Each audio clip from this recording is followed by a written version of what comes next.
Talking about Hustle and Flow. Hustle and Flow. What is the guy's name that played Hustle and Flow? Talking about Terrance Howard. Terrence Howard is coming out, right?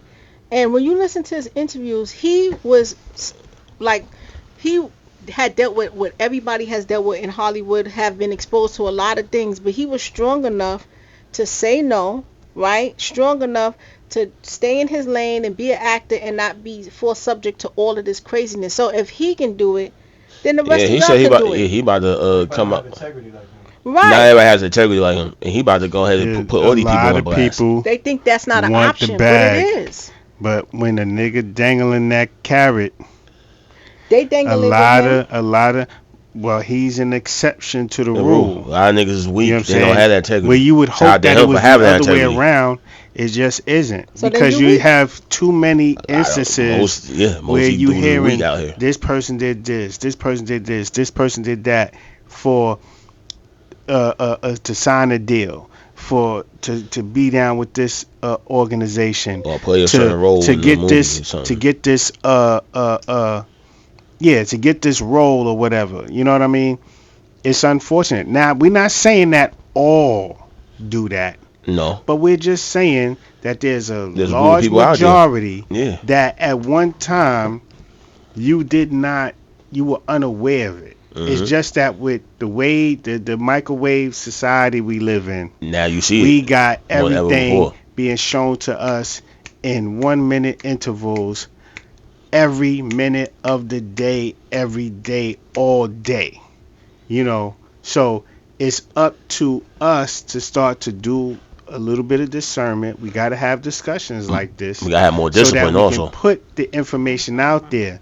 Make sure that you are all aware of what's going on, because you're the ones that all of these organizations are targeting. Facts. They want control of this. And they want control of this. And to be real, ain't nobody judging them, brother. You know what I mean? We wishing them best. Because at the end of the day, when you got a certain amount of money, if you don't have nobody in your corner that's telling you when you tripping, that's what I was telling you. You know what I mean? Mm-hmm. Or if you don't have that discipline to reel yourself back in or whatever, you will go ahead and succumb to your personal vices. And then you have people in these positions or whatever that, when they once again, they'll put people around you that and find out what your personal vices is or whatever, so they could go ahead and utilize these people, so later on they could sue you for $50 million, or they could destroy your reputation. You said personal vice, and I was going to say, and we all have our own personal vices. You are just showing your true colors, so that when you get up there, you have this amount of money to do what you really wanted to do. So at the end of the day, when somebody's dangling that carrot, you're going to take it because that was your true self, regardless of what. And that's the problem. You have a lot of devil, BDSM,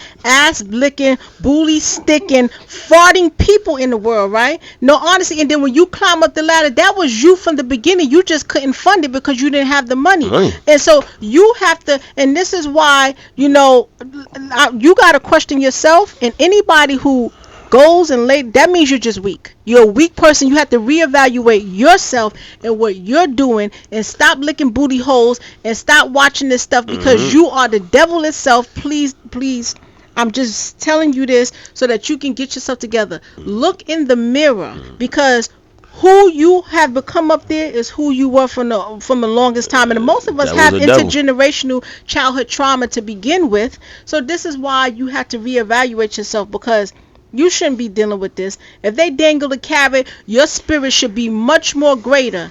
And you should be walking with Allah, Yahuwah at all times and say, I'm not about that life. And if many of us do that, they can't bring all of us down. That's a fact. I'm not going to mention the word group economics. I'm not. Nah, because it's group bootynomics. It's definitely group bootynomics up there. and listen, Shannon, no more raw dog booty. People like to eat doo-doo. People like to eat boogers. Hey, and there's a lot of nastiness going on, right? And that was just who you was from the beginning, dog. Now you got the money to do what you've been wanting a young white girl, 19 years old, to dig her booty out, even though her punani was already tight to begin with. Mm-hmm. That's just you and your mental. Mm-hmm. You got to deal with yourself. Old country nigga too.